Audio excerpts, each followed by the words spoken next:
and that is the end of the memorial service of the late playwright Dr. Mbongeni Ngema.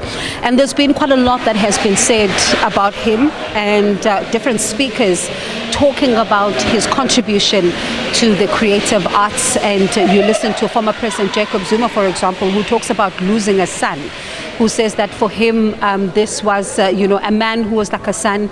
They had so many plans together. They had planned to even release some of his material. He says there was a lot of work that they still needed to do, and we even gathered earlier on and from his friend S'bu Ndebele, who also spoke on stage as well, talking about how they were still to do a musical on the life and times of O.R. Tambo, and even saying that they were looking at O.R. Tambo, for example, as a Moses of his generation. They talk about how they believe that he led the African National Congress to the promised land. And you also heard even from some family members who were talking about this devastating loss that they had suffered.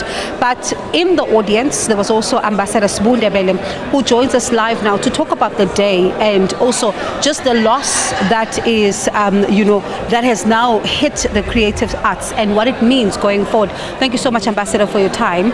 Let's start first with just how you reacted when you heard the news of Dr. Mbongeni's passing. It was the most devastating news, the passing of our brother Mbongeni Ngema. It's like in my earlier life, I was a librarian. It's like a library has been burnt down. It's just as simple as that. You can't capture the knowledge that has gone with him. But he has left a lot of legacy as well. They say politicians argue their matter, artists state their matter, and they've got this facility of language and communication that makes what they say appear as remembered experience, as your own experience, not that you are being told by somebody else. So Mbongeni was a master artist, a creator, a serious leader of thought. With him here in KwaZulu-Natal, he came with productions like the Zulu, which was very, very critical because it was showing not this KwaZulu as an isolated place, but as part of what built the anti-colonial, anti-apartheid struggle to a free society.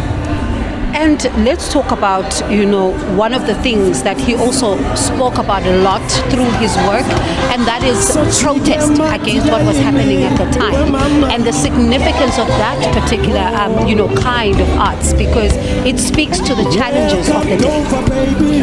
It speaks to the protest, to the people who are oppressed, and they do not protest, remain oppressed.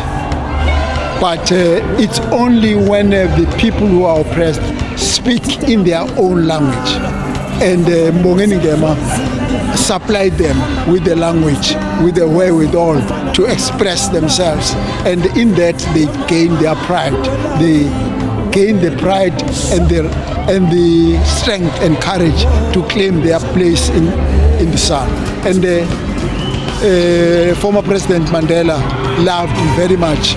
I remember when we went with Mbongeni for an appointment on a Sunday afternoon to Madiba to ask for support for the Zulu. Madiba listened to the story and said, go ahead. And because it was a uniting creation. And Sarafina, of course, just like when you read The Tale of Two Cities, then that is a story that's told about the French Revolution. What the story about 1976? It was so many lives lost and so many courageous events, but it took up to the 80s when Mbongeni Ngema came with Sarafina and everybody said, that's it. Even Hollywood said, that's it. And he had this facility and this creative, I don't say it's talent, it's this creativity that even Hollywood saw it. All of us saw it. And today we are proud that the legend sleeps but his works are alive, and we shall keep them alive.